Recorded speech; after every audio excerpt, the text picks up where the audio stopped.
გრძნობით ეთერშია TV+-ის საინფორმაციო გამოშვება ლანა სიჭინავასთან და გოჩა ჭკადულოსთან ერთად. გარემოს დაცვისა და სოფლის მეურნეობის მინისტრმა დავით სონღულაშვილმა აზერბაიჯანის რესპუბლიკის საგანგებო და სრულუფლებიან ელჩ საქართველოში ფაიგ გულიევს ავიაკატასტროფასთან დაკავშირებით სამძიმარი გამოუცხადა. დავით სონღულაშვილმა მწუხარება გამოთქვა თვითმფრინავის კატასტროფის შედეგად ადამიანების გარდაცვალების გამო და აზერბაიჯანის რესპუბლიკის საელჩოში გახსნილ სამძიმრის წიგნში ჩანაწერი დატოვა. ღრმა მწუხარებას გამოთქვა ყაზახეთის ქალაქ აქტაუსის მახლობლად აზერბაიჯანული ავიახაზების სამგზავრო თვითმფრინავის ჩამოვარდნის ტრაგიკული ამბის გამო. საქართველოს გარემოს დაცვისა და სოფლის მეურნეობის სამინისტროს და ჩემი სახელით გულწრფელ სამძიმარს ვუცხადებ დაღუპულთა ოჯახებსა და ახლობლებს, აღნიშნულია დავით სონღულაშვილის ჩანაწერში. საბურთალოს რაიონის გამგეობის ერთ-ერთი პრიორიტეტი რეკრეაციული სივრცეების მოწყობა, რეაბილიტაცია. ამ კუთხით წლის განმავლობაში არაერთი პროექტი განხორციელდა, განაცხადა საბურთალოს რაიონის გამგებელმა გიზო ვასაძემ გამგეობის მიერ ერთი წლის განმავლობაში შესრულებული საქმიანობის ანგარიშის პრეზენტაციაზე. მისი თქმით, ერთ-ერთი მნიშვნელოვანი პროექტი სოფელ დიღომში ათონელის ქუჩაზე 3000 კილოვატ-მეტრ ფართობზე რეკრეაციული სივრცის მოწყობაა.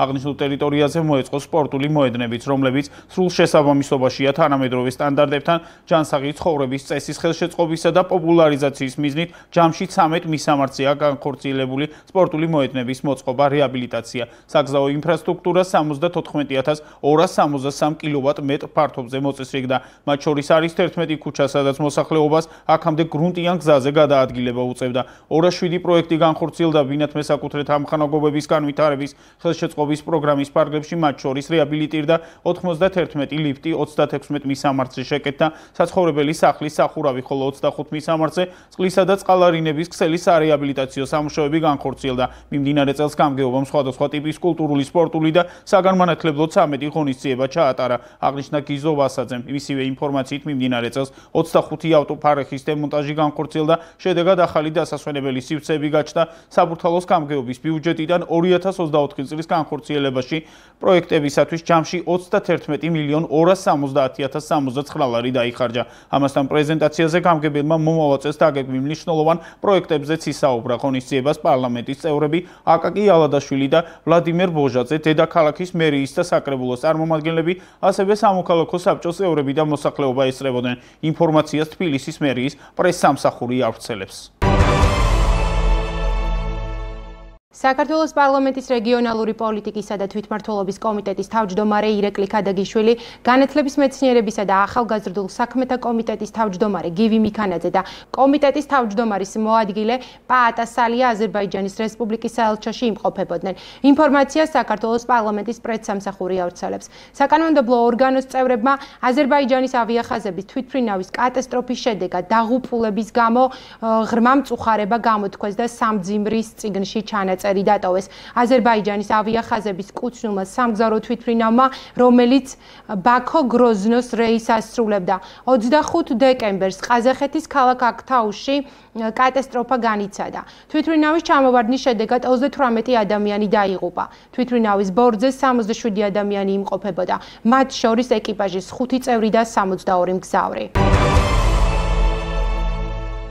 საქართველოს იუსტიციის მინისტრი ანრი ოხანაშვილი თურქეთის რესპუბლიკის საგანგებო და სრულუფლებიან ელჩს საქართველოში ალი ქან ორბაის შეხვდა. ინფორმაციას იუსტიციის სამინისტრო ავრცელებს. გაცნობიტი ხასიათის შეხვედრაზე მხარეებმა ორი ქვეყნის კომპეტენტურ უწყებებს შორის სამართლის სფეროში არსებული მჭიდრო და ეფექტიანი კოორდინაციის შესახებ ისაუბრეს და მომავალში ურთიერთთანამშრომლობის კიდევ უფრო გაღრმავების თაობაზე მზაობა გამოთქვეს. იუსტიციის სამინისტროში გამართულ შეხვედრას ესწრებოდნენ საქართველოს იუსტიციის მინისტრის მოადგილეები ბექა ძამაშვილი და ნიკო თათულაშვილი და თურქეთის საელჩო საკონსულო განყოფილების ხელმძღვანელი ბორან ჯან ქოჯბოღანი. საქართველოს მე-6 პრეზიდენტის ინაუგურაციის ცერემონიის სცენარის დეტალებზე მედიას ღონისძიების რეჟისორი ბაკურ ბაკურაძე ესაუბრა. ყველა მნიშვნელოვანი საკითხი არის ის, რომ ამ პატარა სივრცეში წარმოდგენილი იყოს ჯარი, ძალოვანი სტრუქტურები, არჩეული პრეზიდენტი, პარლამენტის თავმჯდომარე, რომელიც იხმობს მას სცენაზე და რა თქმა უნდა გაჟღერდება საქართველოს ჰიმნი. ფიცის დადების გარდა ეს ღონისძიების ყველაზე მნიშვნელოვანი ნაწილი იქნება. ჰიმნს შეასრულებს სამების საკათედრო ტაძრის გუნდის სვიმონ ჯანგულაშვილი პაპუაშვილის ხელმძღვანელობით და ანსამბლი მართვე განეცხადა ბაკურ ბაკურაძემ. კითხვაზე სცენარის მიხედვით შევა თუ არა ახლად არჩეული პრეზიდენტი დარბაზში იმ კარიდან, რომელიდანაც დარბაზიდან კი ბეეშვება, რეჟისორმა უპასუხა: "რაღაცაებს უფრო მეტ ყურადღებას ვაქცევ და პრეზიდენტის დაღმასვლა არ მაქვს გეგმაში. მინდა რომ იყოს მხოლოდ აღმასვლა." საქართველოს პარლამენტის სხდომათა დარბაზში საქართველოს მე-6 პრეზიდენტის მიხეილ ყაველაშვილის ინაუგურაციის ცერემონია 29 დეკემბერს გაიმართება. ცერემონია 11 საათზე დაიწყება და დაახლოებით 40 წუთის განმავლობაში გაგრძელდება. ღონისძიების მოსამზადებელ სამუშაოებს კი პარლამენტის თავმჯდომარე შალვა პაპუაშვილი თავად გაეცნო. ერთიანი ნეიტრალური საქართველო ქვეყნის წინააღმდეგ მიმდინარე კამპანიებზე საუბრობს ორგანიზაციის წარმომადგენლების განცხადებით საქართველოს 3 წელია სხვადასხვა პოლიტიკური აქტორის მხრიდან განსაკუთრებული სამიზნეა ქართველი ხალხის უმრავლესობა აქ მოტყუდა ჩვენ შევინარჩუნეთ სახელმწიფოებრიობა ჩვენ შევინარჩუნეთ დამოუკიდებლობა და სუვერენიტეტი სამი მსხვილი დესტრუქციული ოპოზიციული პარტია აღიარებს არჩევნების შედეგებს ითხოვს რა საბიუჯეტო დაფინანსებას წარმოუდგენელია ცინიზმია რაც ვიხილეთ იგივე ბიზნესის წარმომადგენლების მხრიდან რომლებიც რუსეთთან ბიზნეს საქმიანობით თითფულს და ხელისუფლებას დებენ ბრალს პრორუსულობაში ქართულმა ბიზნესმა კაია კალასისგან გადაიღო ეს მოდელი რომ შენ შეგიძლია შეედაო სხვას ის რასაც შენ თვითონ აკეთებ მისი მეუღლე დადასტურებულად არ ჩართული რუსეთთან საქმიანობაში დიპსტეითის სრული დემონტაჟი და ისახა მიზნა დონალდ ტრამპმა ცხადია ესა ისახა ევროკავშირზე საქართველოსაც მას შემდეგ რაც უკრაინის ომის დასრულება ოფიციალურად გაფორმდება ჩვენც ვიცით რომ ეს ფაზა დასრულდა საქართველოს გამარჯვებით ჩვენ ამ ბრძოლაში კიდევ უფრო გავძლიერდით სახელმწიფო ინსტიტუტები კიდევ უფრო გაძლიერდა ქართველი ხალხი, ქართული საზოგადოება კიდევ უფრო გაიზარდა და ჩვენ ძალიან მყარად დავდექით. იმ ლიანდაგზე, რასაც ქვია ჩვენი ქვეყნის სუვერენიტეტის გამტკიცება, განაცხადა ვატო შაქარიშვილმა. ფრაქცია ქართული ოცნების თავმჯდომარის პირველი მოადგილე ირეკლი კირცხალია ბიზნესთა ერთი ნაწილის ორმაგ სტანდარტებს და მათ პოლიტიკას ეხმიანება, რომელიც ვიწრო პოლიტიკური ინტერესების ირგვლივ ტრიალებს და აღნიშნავს, რომ უკმაყოფილება ქართული ოცნების მმართველობის პერიოდში შეიძლება ჰქონდეს, მხოლოდ პოლიტიკურად ანგარებულ ბიზნესს. მათ ამოძრავებდა და ამოძრავებთ რეალურად ვიწრო პარტიული ინტერესები, მეტი აბსოლუტურად არაფერი. აი ეს გამოჩნდა ამ ყველაფრისგან. ამაზე დიდი ხანია ჩვენ საუბრობდით და უბრალოდ ისინი არიან ამ ოპოზიციის მხარდაჭერები, რომლებიც არიან უკმაყოფილო არჩევნების შედეგებით. ბიზნესის უკმაყოფილება ქართული ოცნების მმართველობის პერიოდში შეიძლება ჰქონდეს მხოლოდ ისეთ ბიზნესმენებს, რომლებიც რეალურად არიან პოლიტიკურად ანგარებულები, განაცხადა კირცხალიამ. ფაშიზმი ხორციელდება ნებისმიერი პროფესიის ადამიანზე, რომლებიც არ იზიარებს ფსევდოლიბერალების პოზიციას, ახლა მომღერლებზე არიან გადასულები, იმიტომ რომ უნდა ჩაუშხამონ საქართველოს ახალი წელი, განაცხადა ფრაქცია ქართული ოცნების თავმჯდომარის მოადგილემ ლევან მაჭავარიანმა. ასეთი ფაშიზმი ხორციელდება ნებისმიერი პროფესიის ადამიანზე, რომლებიც არ იზიარებს ამ ფსევდოლიბერალების პოზიციას, არ იზიარებს რადიკალური ოპოზიციული პარტიის მესიჯბოქს და ნარატივს. ახლა მომღერლებზე არიან გადასულები, იმიტომ რომ უნდა ჩაუშხამონ საქართველოს ახალი წელი, როგორც მათ მოახდინეს ხომ ფაქტობრივად რუს თავზე ოკუპირებული აქვთ ნაძვისხე. ბავშვებს არ უშვებენ და ისეთ მშობლებს ვერ მოჰყავთ ბავშვები, რომლებიც არ ეთანხმებიან მათ პოლიტიკურ პოზიციებს. პირდაპირ ოკუპირებული აქვთ და ესეც რა თქმა უნდა ფსევდოლიბერალური ფაშიზმის ერთ-ერთი ძალიან თვალსაჩინო გამოვლინებაა, განაცხადა მაჭავარიანმა. საქართველოს პარლამენტის თავმჯდომარე შალვა პაპუაშვილი პარლამენტის სხდომათა დარბაზში ახლად არჩეული პრეზიდენტის ინაუგურაციისთვის სამზადისის პროცესს გაეცნო. დარბაზი უკვე გაფორმებულია ეროვნული სიმბოლიკით, გამოფენილია სახელმწიფო დროშა, განთავსებულია სპეციალური ტრიბუნა, რომელზეც დატანილია სახელმწიფო გერბი. დიზაინში ასევე შესულია საახალწლო ელემენტები. რამდენადაც ინაუგურაციის ცერემონია ახალწლამდე 2 დღით ადრე 29 დეკემბერს გაიმართება. პირველად იქნება პარლამენტის სხდომათა დარბაზში პრეზიდენტის ინაუგურაცია, რაც საპარლამენტო რესპუბლიკების საუკეთესო ტრადიციაა. ჩვენთან ეს პირველად მოხდება. გვინდა რომ რაც შეიძლება საზეიმო განწყობა იყოს და პომპეზურობასთან ერთად მას ჰქონდეს ის კლასიკური დანიშნულება, რაც გულისხმობს მის ოფიციალურ ნაწილს, სადაც საარჩევნო კოლეგიის ხელისუფლების სხვადასხვა შტოს წარმომადგენლების თანდასწრებით მოხდება პრეზიდენტის მიერ ფიცის დადება, განაცხადა შალვა პაპუაშვილმა. მან ასევე აღნიშნა, რომ სპეციალურად ამ დღისთვის საინაგურაციო კონსტიტუცია დაიბეჭდა. შემდეგ ეს ეგზემპლარი შეინახება საქართველოს პარლამენტში და ვფიქრობ, რომ ამ ხრივაც ისტორიას შევქმნით. გავა წლები, 10 წლეულები, 100 წლეულებიც და ეს იქნება ის ორიგინალი, რომელზეც ყველა პრეზიდენტი დადებს ფიცს, აღნიშნა პარლამენტის თავმჯდომარემ. ამერიკაში პოლიტიკოსთა წრეა, რომლის მიზანია ნებისმიერ შემთხვევაში საქართველოს დისკრედიტაცია და ზეწოლის მოხდენა. მნიშვნელობა არ აქვს, ვინ არის ადმინისტრაციაში, მათ ეს დაუუკებელი სურვილი აქვს და ხშირ შემთხვევაში ეს სურვილი მათი ლობისტური საქმიანობიდან გამომდინარეობს, განაცხადა რეგიონული პოლიტიკისა და თვითმმართველობის კომიტეტის თავმჯდომარე საპარლამენტო უმრავლესობის წევრმა ირაკლი ქადაგიშვილმა რესპუბლიკელი კონგრესმენის ჯო უილსონის განცხადებების კომენტირებისას. მისი თქმით, გარკვეული კონკრეტული ინფორმაცია აქვს და ამას უფრო მეტად ფარას დოკუმენტებიდან შევიტყობთ. თუ საიდან მოდის უილსონის ასეთი დამოკიდებულება საქართველოს მიმართ. ამასთან, როგორც ქადაგიშვილმა ტრამპზე საუბრისას აღნიშნა, ის ფასეულობები, რაზეც ტრამპი საუბრობს და გატარებას აპირებს, მჭიდრო თანახვედრაშია ქართული ოცნების ფასეულობებთან და გატარებულ პოლიტიკასთან. რაც შეეხება პრეზიდენტ ტრამპს, ის ფასეულობებია, რის გარშემოც საუბრობდა და იბრძოდა ქართული ოცნება ანალოგიურ პოლიტიკურ შეხედულებებსა და პოზიციებს ტრამპი ახმოვანებს. ამიტომ საუბარია ამ ფასეულობათა დამთხევაზე და არა იმაზე, რომ ტრამპი საქართველოსთვის მოწოდებულია განსაკუთრებული დაახლოებისკენ ან საწინააღმდეგო ნაბიჯების გადადგმისკენ. ის ფასეულობები, რაზეც ტრამპი საუბრობს და გატარებას აპირებს, მჭიდრო თანახვედრაშია ქართული ოცნების ფასეულობებთან და გატარებულ პოლიტიკასთან, განაცხადა ირაკლი ქადაგიშვილმა. აჭარის ავტონომიური რესპუბლიკის უმაღლესი საბჭოს წევრი ქართული ოცნებიდან ცოტნი ანანიძე საბიუჯეტო დაფინანსების შესახებ ოპოზიციურ ფლანგს შორის დაპირისპირებას ეხმიანება. როგორც ანანიძე აღნიშნავს, განხეთქილება ოპოზიციის მთავარ მიზანს ფულს უკავშირდება. რუბლების მიმღებ პარტიასა და დანარჩენ სამ პარტიას შორის განხეთქილება მათ მთავარ მიზანს ფულს უკავშირდება. არანაირი იდეური ერთობა. კიდევ ერთხელ გამოჩნდა, რომ მათთვის მთავარი ფული და ძალაუფლებაა, წერს ცოტნი ანანიძე. ცნობისთვის ცესკოს ინფორმაციით, არჩევნების შედეგების მიხედვით პარტიების დაფინანსებას 6 პარტია მიიღებს. ქართული ოცნება, დემოკრატიული საქართველო, ერთიანი ნაციონალური მოძრაობა, გახარია საქართველოსთვის, ლელო საქართველოსთვის, საქართველოს პატრიოტთა ალიანსი, ახალი პოლიტიკური ცენტრი გირჩი, უარი მხოლოდ კოალიცია ცვლილებისთვის, გვარამია, მელია, გირჩი, დროა პარტიამ განაცხადა. საპარლამენტო ფრაქცია ქართული ოცნების თავმჯდომარის მოადგილის რიმა ბერაძის ორგანიზებით ჩუღურეთის რაიონში ტრადიციული სახალწლო კვირეული გაიმართა. რაიონში მცხოვრებ მრავალშვილიან ოჯახებს დეპუტატის ინიციატივით სახალწლო ნობათი და საჩუქრები გადაეცათ. 27 დეკემბრის საქველმოქმედო ღონისძიება ორგანიზატორი საქართველოს სამეფო დინასტიური მამუკა ბაგრატიონის ფონდის მხარდაჭერები TV+, საქართველოს სამეფო დინასტიური მამუკა ბაგრატიონის ფონდის საპატიო წევრის და ორდენის კავალერის და წარმომადგენლის გერმანიაში ნოდარ ბაგრატიონის ინიციატივით და ფინანსური დახმარებით წყნეთის ღვთისმშობლის მიძინების ტაძრის წინამძღვარი მამა იოანე ოქროპირიძის ლოცვა კურთხევით ტელეკომპანია პლუსის მხარდაჭერით მიღებულ იქნა გადაწყვეტილება. დახმარებოდნენ ყველაზე გაჭირვებულ ოჯახებს და ამ რთულ დროს, როცა ადამიანებს უჭირთ დაპირისპირების ზღვარზე მყოფ საქართველოს საზოგადოებაში ყოფნა გვინდა. მაგალითი მივცეთ სიკეთის მოყვასის სიყვარულის მზრუნველობის გაძლიერებას. ჩვენი ჟურნალისტი გოჩა ჭკადუა იმყოფებოდა ბაგრატიონების ოჯახში, სადაც ჩატარდა ღონისძიება და გადაწყვეტილ იქნა დახმარებოდნენ ყველაზე გაჭირვებულ ოჯახებს და გადაეცათ მათ საახალწლო ნობათი, ასევე საჩუქრები. თქვენ კი ვრცლად სიუჟეტში ნახავთ. სამივით პირველ რიგში რომ წარმოგიდგინოთ თქვენი თავი.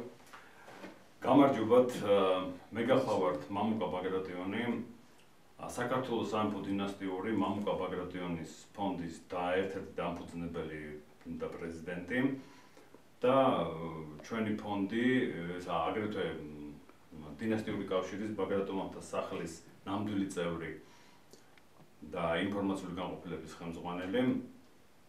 ნუ სხვა რეგალიებს აღარ ჩამოთვლი.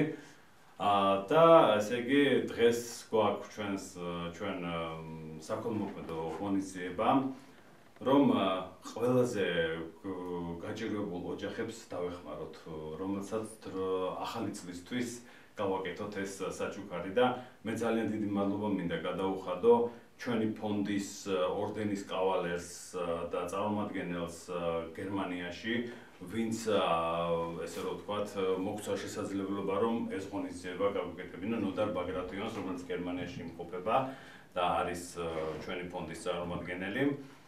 და აგრეთვე ძალიან დიდი მადლობა მინდა გადაუხადო ბატონ დავით მჭედლიძეს, რომელიც დაგვეხმარა ჩვენ, მანაც დახმარება გაგვიწია და ყველას აბსოლუტურად თელს გუნდს, ვინც ესე იგი მოვამზადეთ ეს მამა იოანეს წყნეთის ღვთისმშობლის მიძინების ტაძრის წინამძღვარს რომელიც ფაქტიურად მისი ლოცვა კურთხევით კეთდება და ყველაზე მთავარი ჩვენთვის არის ის, რომ და ყველაზე მნიშვნელოვანი არის ის, რომ ეს ტენდენცია იმ დროს, როდესაც ესეთი პოლარიზებული არის ქვეყანა, ამ დროს აი გავაკეთოთ იმის სტიმული მივცეთ ადამიანებს, რომ ურთიერთთანადგომის, გვერდში დგომის, მოყვასის სიყვარულის და აკეთონ სიკეთე.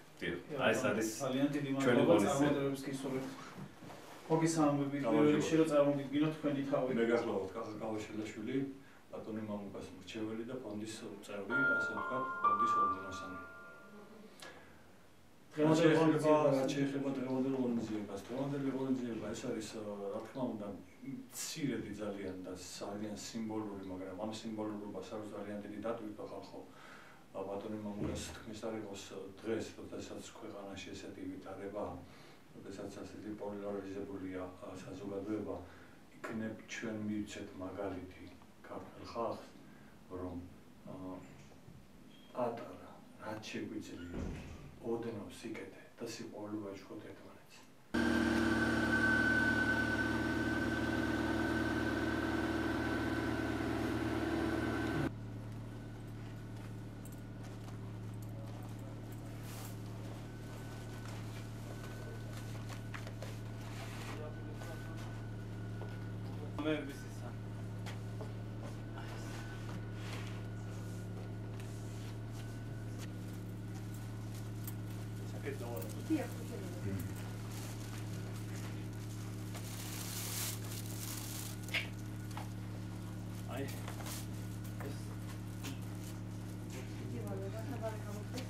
ვიმყოფებით წმინდა ადგილას, წმინდა ტაძარი, ეს გახლავთ წყნეთის დედაღვთისმშობლის მიძინების ტაძარი, რომლის წინამძღვარიც გახლავთ მამა იოანე და ჩვენ ამ ტაძარში ვიცით რა როგორი სიტუაცია არის ადამიანები, რომლებიც ჩვენ შევარჩიეთ და არიან ყველაზე რთულ მდგომარეობაში და გვინდა რომ ახალწელს შევხსნენ და გქონდეთ ეს დახმარება, შევარჩიეთ ტაძარი, სადაც მობრძანდებიან და აქედან წაიღებდნენ, რომ მათ უხერხული მდგომარეობა არ შეექმნათ, იქიდან გამომდინარე, რომ ადამიანებს ხოიცით უჭირთ ეს თავიანთ გაჭირვებაზე საუბარი და ისე გავაკეთეთ ყველაფერი მამა იოანეს კურთხევით და ესე იგი მოვიფიქრეთ ისე, რომ ეს ყველაფერი საქართველოს მინისტრებმა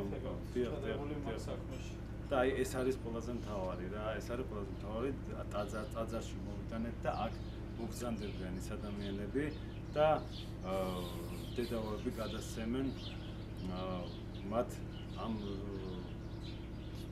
პატარა დახმარებას, ესე რომ ვთქვათ, მაგრამ ახალ წელს ნორმალურად შეხვდებიან, ეს უკვე იმდენად დიდ ბედნიერებას გვანიჭებს, აი დამეთანხმება ბატონი ხარ და აი აბსოლუტურად ეს არის ყველაზე დიდი ბედნიერება, როცა ადამიანებს ვახარებთ. ბედნიერება ადამიანის სამსხურებაში ის არის, როცა თავის მიერ აკეთებული რაღაცა პატარა საქმე სხვა ადამიანის სახელზე სიხარულს და ბედნიერებას დაინახავს. ყველი ყარა ნობათი, სახალხო ნობათი. მოგილოცავთ ამდენს საზოგადოებისთვის და მართლა დიდი ღვაწლია, რომ ასეთ სიკეთეს აკეთებთ და ძალიან დიდი მადლობა თქვენ და ყოველთვის დაგიფასდებათ სიკეთე და ეს სიტუაციები ვიტყოდი, რომ მინდა სულიერ საქართველოს უნივერსიტეტო ახალი წელი თქვენს ტელევიზიას, რომელიც ფაქტობრივად ჩემი ადგილიც არის და უგრუმესი მადლობა გადაგიხადოთ და ყველა სულიერ საქართველოს ყოველივე საუკეთესო ახალ შობა ახალწელს. დავაჟამიერებ. ძალიან დიდი მადლობა. არჩილ მეფარიძე სასამართლომ სრულად დამნაშავე ეცნო მას 10,000 ლარის ოდენობით ჯარიმა განესაზღვრა მოსამართლის გადაწყვეტილებით. არჩილ მეფარიძე დამნაშავედ იქნა ცნობილი ლელა ჯუღელის მიმართ განხორციელებულ როგორც ფიზიკურ ძალადობაში, ასევე მიმართ სიცოცხლის მოსპობის მუქარის ნაწილში. მოსამართლემ მეფარიძის მუქარის ნაწილში 5,000 ლარიანი ჯარიმა, ხოლო ძალადობის ნაწილში 10,000 ლარიანი ჯარიმა განუსაზღვრა, თუმცა დიდმა სასჯელმა შთანთქა მცირე სასჯელი და საბოლოოდ მას 10,000 ლარიანი ჯარიმა დაეკისრა. დანაშაულის პრევენციის არასაპატიმრო სასჯელთა აღსრულებისა და პრობაციის ეროვნული სააგენტო თანამშრომლების თითქოს და პოლიტიკური ნიშნით გათავისუფლების შესახებ გავრცელებულ ინფორმაციასთან დაკავშირებით განცხადებას ავრცელებს. სააგენტო აცხადებს, რომ აღნიშნული ინფორმაცია სიმართლეს არ შეესაბამება. დანაშაულის პრევენციის არასაპატიმრო სასჯელთა აღსრულებისა და პრობაციის ეროვნული სააგენტო ეხმიანება გავრცელებულ დეზინფორმაციას. სააგენტოდან თანამშრომლობის თითქოს და პოლიტიკური ნიშნით გათავისუფლების შესახებ. გსურს საზოგადოებას განვუმარტოთ, რომ აღნიშნული ინფორმაცია არ შეესაბამება სიმართლეს. თანამშრომლებმა, რომლებიც სააგენტოში მოკვლევადიანი ხელშეკრულებით იყვნენ დასაქმებულები, ხელშეკრულების მოქმედების ვადა ეწურებათ 31 დეკემბერს, რის შესახებაც მათ წინასწარ აცნობა სააგენტომ. ხაზგასაცმელია, რომ ამ ცალკეული თანამშრომლობისთვის თავიდანვე ცნობილი იყო, რომ მათი ხელშეკრულების ვადა იწურებოდა 31 დეკემბერს და ამ ვადის ავტომატურად გაგრძელების იურიდიული ვალდებულებაც არ არსებობდა, რაც ყველა საჯარო დაწესებულებაში წლების განმავლობაში არსებული სტანდარტული კანონისმიერი პრაქტიკაა. აღსანიშნავია, რომ მათ სრულად მიიღეს ხელშეკრულებით გათვალისწინებული ანაზღაურება და ასევე მიიღებენ საახალწლო სახელფასო დანამატს, აცხადებს სააგენტო. საინფორმაციო გამოშვებას უცხოეთის სიახლებით განვაგრძობთ. რიჩარდ გრენელი, რომელიც დონალდ ტრამპის მომავალ ადმინისტრაციაში საგანგებო დავალებათა დესპანის როლს შეასრულებს, სოციალურ ქსელში გერმანიის პრეზიდენტი ფრანკ ვალტერ შტაინმაიერი გააკრიტიკა. გერმანიის ეკონომიკაში არეულობას უფევს და ამ დროს მოქმედი პრეზიდენტი შეშფოთებულია სოციალურ მედიაში პოლიტიკური შინაარსის პოსტებით. იქნება ამიტომაცაა მათი ეკონომიკა ქაოსში, აღნიშნა რიჩარდ გრენელმა. აზერბაიჯანული ავიაკომპანია Azerbaijan Airlines მისი თვითმფრინავის ჩამოვარდნის შემდეგ ფრენები რუსეთის კიდევ 3 ქალაქში შეაჩერა. ინფორმაციას აზერბაიჯანული მედია ავრცელებს. კერძოდ ფრენები შეჩერებულია ბაქოდან ვლადიკავკაზში, ნიჟნი ნოვგოროდსა და სარატოვში. მანამდე ავიაკომპანიამ განცხადება გაავრცელა, სადაც აღნიშნული იყო, რომ ხვალიდან ფრენები უქმდება ბაქოდან სოჭის, ვოლგოგრადის, უფას, სამარის და მინვოდის მიმართულებით. Azerbaijan Airlines კუთვნილი სამგზავრო თვითმფრინავი ყაზახეთის ქალაქ აქტაუსთან 25 დეკემბერს ჩამოვარდა. ის ბაქოდან გროზნოში მიფრინავდა. კატასტროფისას თვითმფრინავის ბორტზე 67 ადამიანი იმყოფებოდა, მათგან 38 დაიღუპა. თავდაპირველად საუბარი იყო იმაზე, რომ თვითმფრინავს ჩიტები შეეჯახნენ, რამაც ავიაკატასტროფა გამოიწვია. თუმცა შემდეგ უცხოურ მედიაში გავრცელდა ინფორმაცია აზერბაიჯანის ხელისუფლებაზე დაყრდნობით, რომ თვითმფრინავი რუსების მიერ ნასრომმა ხმელეთი ჰაერის ტიპის რაკეტამ დააზიანა, რამაც მისი ჩამოვარდნა განაპირობა. ასეთი იყო საინფორმაციო გამოშვება, ჩვენ კი დროებით გემშვიდობებით დარჩი TV+-ის არხზე, მადლობთ რომ გვიყურებთ.